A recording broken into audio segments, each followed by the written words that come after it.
समास। जब हम समास की बात करते हैं ना, तो इसका सीधा सा अर्थ है संक्षिप्तीकरण, मतलब छोटा करना। लेकिन मजा इस बात में कि ये सिर्फ अक्षरों को नहीं काटता। तो फिर क्या करता है? ये ना पूरी की पूरी अवधारणाओं को एक छोटे से शब्द में पैक कर देता है। दो या दो से अधिक शब्दों का ऐसा मेल जिससे एक नया और सार्थक शब्द बन जाए। अगर मुझे कहना हो राम की कथा, हाँ, तो इतना लंबा बोलने के बजाय मैंने सीधा राम कथा कह दिया। एकदम सही। और इस कैरी ऑन में समान रखने का ना एक बहुत ही व्यवस्थित तरीका है। ये सिर्फ शब्दों को यूं ही मिला देना नहीं है। तो क्या इसमें कोई स्ट्रक्चर होते हैं? हाँ बिल्कुल, इसमें मुख्य रूप से दो हिस्से होते हैं जिन्हें हम पद कहते हैं। ओके। पहला है पूर्व पद यानी पहला शब्द, और दूसरा है उत्तर पद यानी दूसरा शब्द। और अगर हम खुद समास शब्द को देखें तो ये सम और आस से मिलकर बना है। सम और आस।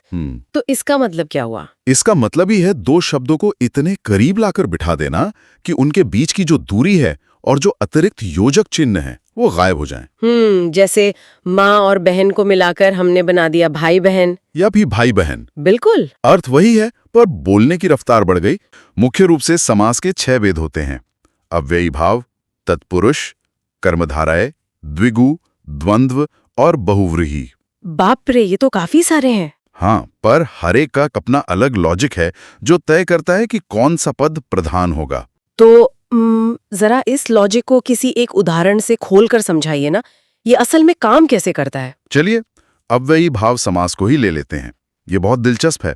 ठीक है। इसमें क्या होता है कि पहला शब्द यानी जो पूर्व पद है वो कोई अव्यय या उपसर्ग होता है, और मजे की बात यह है कि वही पूरे शब्द का बॉस बन जाता है। बॉस बन जाता है, मतलब वही प्रधान होता है। बिल्कुल, पूर्व पद प्रधान, अव्ययी भाव। इसकी एक बहुत ही आसान सी ट्रिक है पहचानने की। अच्छा, वो क्या है? जिन शब्दों से पहले बे, यथा, प्रति, भर या आ जैसे शब्द आए वे अक्सर अव्ययी भाव होते हैं। ओहो, जैसे अगर मैं कहूँ कि मुझे पेट भर कर खाना है, तो उसके बजाय मैं सिर्फ भरपेट कह सकती हूँ। एकदम सही, भरपेट। इसी तरह मति के अनुसार हो जाता है यथामति, और जीवन भर के लिए हम आजीवन का इस्तेमाल करते हैं। अरे वाह, यहीं पर बात सबसे ज्यादा दिलचस्प हो जाती है। तो मतलब जो पहला छोटा सा शब्द है वो एक तरह का कोड है जो पीछे वाले शब्द के पूरे मतलब को एक नया डायरेक्शन दे देता है। बिल्कुल सही पकड़े हैं आप। और इसमें एक और मजेदार चीज होती है। वो क्या? जब दोनों शब्द समान हों तब भी अव्ययी भाव समास होता है। समान हो मतलब एक ही शब्द दो बार आए? हाँ, जैसे हम कहते हैं ना, घर घर, पत्ते पत्ते या हाथों हाथ। अच्छा हाँ, ये तो हम रोज बोलते हैं। यहाँ शब्दों की पुनरावृत्ति हो रही है, रिपीट हो रहे हैं, लेकिन एक साथ जुड़कर वे एक व्यापकता या निरंतरता का भाव दे रहे हैं। समझ गई। वो है तत्पुरुष समास। यहीं पर मुझे नोट्स में एक बात थोड़ी अजीब लगी। मतलब इसमें लिखा है कि जब दो शब्द मिलकर ये समास बनाते हैं तो हमेशा दूसरा पद प्रधान होता है। जब मैं यहाँ रसोई घर और राजपुत्र जैसे उदाहरण देख रहा हूँ ना, तो एक बड़ा सवाल दिमाग में आ रहा है। वो क्या? देखिए, रसोई घर का मतलब है रसोई के लिए घर, और राजपुत्र मतलब राजा का पुत्र। यहाँ के लिए और का तो पूरी तरह गायब हैं। वो तो है। तो अगर हम इन जोड़ने वाली कड़ियों को ही हटा देंगे तो ये शब्द आपस में चिपकते कैसे हैं? मतलब ये तो ईंटों के बीच से सीमेंट निकाल देने जैसा हुआ। दीवार तो गिर जानी चाहिए। बहुत ही सटीक तुलना की आपने। व्याकरण में इसी सीमेंट को हम कारक चिन्ह कहते हैं, जैसे ने, को, से, के लिए, का, की और भी बहुत कुछ। हाँ, तो फिर भाषा ने सीमेंट को क्यों हटा दिया? इसका सीधा सा कारण है स्पीड और हमारी दिमागी ऊर्जा की बचत। हमारा दिमाग इतनी तेजी से पैटर्न पहचानता है कि उसे हर बार राजा का पुत्र बोलने की जरूरत ही नहीं है। अच्छा, तो दिमाग खुद ही जगह भर लेता है। बिल्कुल, राजपुत्र सुनते ही दिमाग खुद ब खुद उस गायब का को भर लेता है। मुख दर्शन यानी मुख के दर्शन में भी हम बिना सोचे उसके को समझ जाते हैं। आप धनवान शब्द को लेते हैं जिसका विग्रह है धन से युक्त। हाँ, यहाँ से का मतलब है कुछ पाना या पास होना। जलहीन यानी जल से हीन। यहाँ उसी से का मतलब है कमी या कुछ खो देना। वनवास यानी वन में वास, और पथ भ्रष्ट यानी पथ से भ्रष्ट। हाँ, दोनों में बहुत फर्क है। बिल्कुल, वनवास एक भौतिक स्थिति है जो बताती है कि कोई व्यक्ति शारीरिक रूप से कहाँ है, जबकि पथभ्रष्ट कोई जगह नहीं है, ये एक मानसिक या वैचारिक भटकाव है। सही कहा। कर्मधारय समास के नजरिए से खोलते हैं। स्रोत सामग्री के अनुसार इसमें एक पद विशेषण यानी खूबी बताने वाला होता है और दूसरा विशेष्य। जी, विशेष्य यानी वो चीज जिसकी खूबी बताई जा रही है। बिल्कुल। नीला है जो कमल कहने के बजाय दिमाग ने गुण और वस्तु को पिघलाकर एक नई पहचान बना दी। एक अखंड पहचान गढ़ दी नीलकमल के रूप में। बिल्कुल। और इसे पहचानने की एक बहुत ही आसान ट्रिक है। जब हम इसका विग्रह करते हैं तो मध्य में है जो आता है। अच्छा, मतलब जैसे महादेव हो गया तो महान है जो देव। हाँ, और महागायक यानी महान है जो गायक, या फिर काली मिट्टी जिसका मतलब है काली है जो मिट्टी।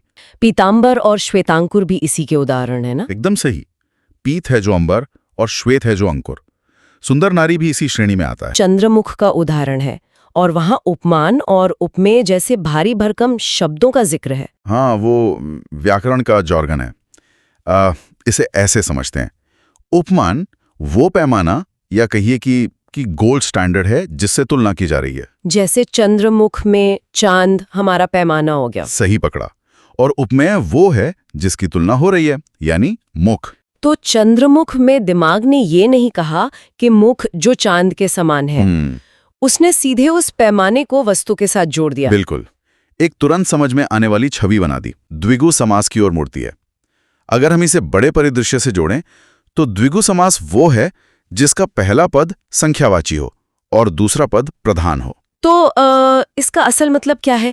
क्या इसका अर्थ ये है कि अब ध्यान चीजें कैसी हैं से हटकर चीजें कितनी है पर आ गया है? एकदम सही। इसकी ट्रिक ही यही है कि पहले पद में संख्या की प्रधानता होती है जो अक्सर किसी समूह या क्लस्टर का निर्माण करती है। अच्छा, तो मतलब सिर्फ गिनना नहीं है बल्कि पैकेजिंग करना है। जैसे त्रिकाल हो गया तो वो 3 कालों का समूह बन गया। हाँ, और सप्ताह 7 दिनों का समूह है। जब हम सप्ताह कहते हैं तो हम 7 अलग अलग दिनों की बात नहीं कर रहे होते। हम उन 7 दिनों के पूरे एक ब्लॉक या इकाई की बात कर रहे होते हैं।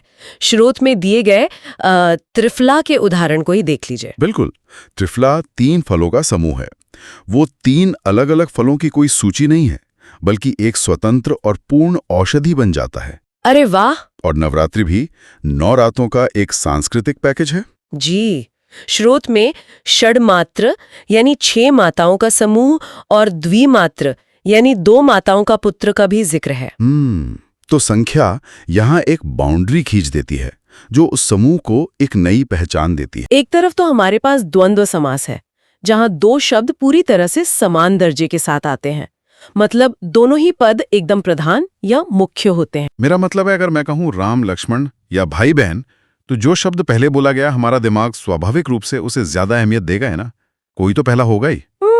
ये एक बहुत ही तार्किक सवाल है। मनोवैज्ञानिक रूप से पहला शब्द ध्यान खींचता जरूर है, लेकिन यहीं पर व्याकरण का जो वास्तुशिल्प है वो अपना काम करता है। अच्छा, वो कैसे? देखिए, जब हम दाल रोटी या वेद पुराण कहते हैं तो बीच में आने वाला वो अदृश्य योजक काम आता है, जैसे और या तथा, या फिर लिखते समय इस्तेमाल होने वाला हाइफन। मतलब वो एक पिलर का काम करता है। बिल्कुल। ये हमारे दिमाग को ये निर्देश देता है कि इन दोनों शब्दों को अलग अलग प्रोसेस करने के बजाय एक ही वैचारिक इकाई के रूप में देखा जाए। व्याकरणिक रूप से क्रिया दोनों को एक समान मानकर चलती है। ओह, तो वो छोटा सा हाइफन सिर्फ एक विराम चिन्ह नहीं है, बल्कि वो असल में एक वेट बियरिंग ब्रिज है जो दोनों तरफ के अर्थ का बराबर भार उठा रहा है। हाँ, और इसे पहचानने की सबसे अच्छी ट्रिक भी यही है। शब्दों के बीच हाइफन का निशान ढूंढना या विग्रह करने पर और, च तथा या अथवा जैसे योजक शब्दों का प्रकट होना। द्वंद्व समास हमेशा किसी जोड़ी या विलोम का बोध कराता है। क्या बात है! ये तो एकदम संतुलित सीसौ की तरह हो गया। बिल्कुल। संस्कृत के प्राचीन उदाहरणों में ये और भी स्पष्ट है, जैसे धर्मार्थ, जिसका विग्रह है धर्मः च अर्थ च, मतलब धर्म और अर्थ। तो सदियों से इस व्याकरण ने ये सुनिश्चित किया है कि जब भी हम जीवन के इन 2 अलग अलग सिद्धांतों की बात करें तो कोई एक दूसरे पर हावी न हो पाए। सही समझे आप, बहुव्रीहि समास की तरफ। अरे हाँ, स्रोतों के नोट्स देखकर ऐसा लग रहा है जैसे यहाँ दोनों ही मुख्य शब्दों ने हार मान ली हो। ओ, हार नहीं मानी है, बल्कि उन्होंने मिलकर एक कोड वर्ड बना लिया है। Code word? हाँ, बहुव्रीहि समास भाषा का वह हिस्सा है जो इशारों में बात करता है। इसकी पहचान ही यही है कि इसमें दोनों पद अप्रधान होते हैं। सारा फोकस किसी तीसरे ही वीआईपी व्यक्ति पर चला जाता है। अच्छा, तो ये वीआईपी वाला एंगल यहाँ आता है। हाँ। कोई उदाहरण देके समझाइए। मैं आपको एक मशहूर उदाहरण देती हूँ। जैसे नीलकंठ को लेते हैं। नीला और कंठ यानी गला, ये दोनों शब्द मिलकर सिर्फ एक विशेषण का काम कर रहे हैं। यहाँ असल फोकस किसी रंग या शरीर के अंग पर नहीं, बल्कि भगवान शिव पर है। ओ, तो जब हम दशानन कहते हैं मतलब 10 मुख हैं जिसके, या पीतांबर कहते हैं जिसका अर्थ है पीले हैं अंबर जिसके, तो हम गणित या कपड़ों की बात नहीं कर रहे होते। बिल्कुल नहीं, हम दरअसल रावण या कृष्ण की ओर इशारा कर रहे होते हैं। कि बहुव्रीहि समास को पहचानने की ट्रिक यही है कि इसका इस्तेमाल अक्सर देवी देवता, दानव या किसी विशिष्ट व्यक्ति के लिए किया जाता है। जैसे महावीर, महान है जो वीर। ओ, और चतुर्भुज भी तो इसी में आएगा ना, 4 हैं भुजाएं जिसके, यानी भगवान विष्णु। बिल्कुल सही। नंज समास कहते हैं। यह नकारात्मकता या ना कहने का एक। तो पहला नियम ये कहता है कि यदि मूल शब्द किसी व्यंजन से शुरू होता है, मेरा मतलब है किसी कॉन्सोनेंट से, तो उसके आगे सिर्फ अ जुड़ता है। ओके। जैसे स्वस्था के आगे न लगाने पर वह अस्वस्था बन जाता है, अस्वस्थ। या फिर सिद्धा बन जाता है असिद्धा। और सुंदर बन जाता है असुंदर। संभव का हो जाता है असंभव। यहाँ अ उस माइनस चिन्ह की तरह काम कर रहा है। लेकिन अगर शब्द किसी स्वर यानी वॉवल से शुरू हो, तब क्या होगा? बस यहीं पर हमारा दूसरा नियम आता है। यदि शब्द किसी स्वर से शुरू होता है तो अ की जगह अन जुड़ता है। जैसे अश्वः बन जाएगा अनश्वः। ओहो। हाँ, और अर्धः बन जाएगा अनर्थः, और अन्य बन जाता है अनन्य। ये तो कमाल का लॉजिक है। हाँ, पर अ की जगह अन क्यों? अगर हम अर्था के आगे सिर्फ अ लगाकर अअर्था बोले, अरे ये तो बोलने में ही अटक रहा है। देखा, गले को एक अजीब सा झटका लगा ना। भाषा ना इस झटके से नफरत करती है। उच्चारण में कोई रुकावट ना आए, इसके लिए अन लगाकर एक तरह का पुल बना दिया गया ताकि शब्द आसानी से बोला जा सके। सही बात है।